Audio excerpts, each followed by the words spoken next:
Hello dear friends, there is chapter of profit and loss. Now today we will read profit and loss. Okay, we will know that what is profit and what is loss. Okay, first before understanding the profit and loss, we will understand then what is the cost price and what is the selling price. When we sell something, then that is known as selling price. As there is written the definition of cost price, I am going to read: when a shopkeeper buys goods from wholesaler, he pays certain amount. That price is known as cost price, and there is at which price he sells goods known as SP. In short, SP, selling price, in short, SP. Okay, you understand that the formula of profit and or gain. Okay, the other name of profit is gain. As there is written SP subtract CP. When we subtract CP from SP, then we find profit. What we find? Profit. When we subtract CP from SP, when we find profit or gain. Okay. Now the formula of loss equal to just opposite. We can write CP subtract SP.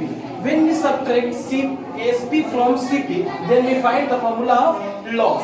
Now I am going to take an example, then you can understand good. Okay. Example: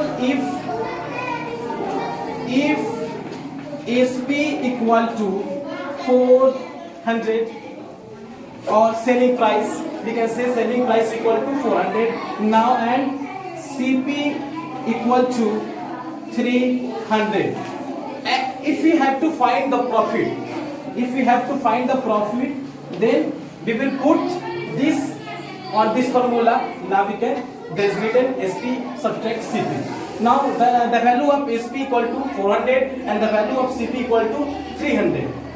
As we know that profit equal to SP subtract CP. Okay, we can write the value of SP equal to 400 and the value of CP equal to 300. When we will subtract 300 from 400, we will find 100. This is the value of profit.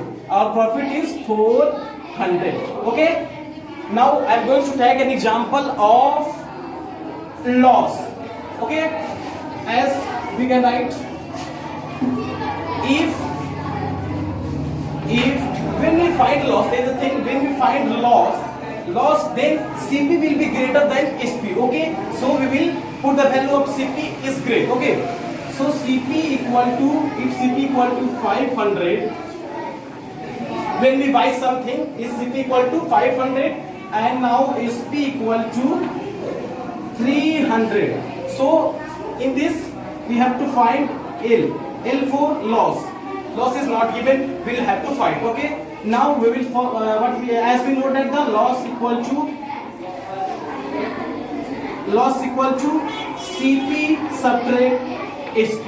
Okay, because when we find loss, then CP is greater than SP. Okay, so we will put the value of CP equal to 500 subtract the value of SP equal to 300. Okay, now when we will subtract 300 from 500, then we will find 200.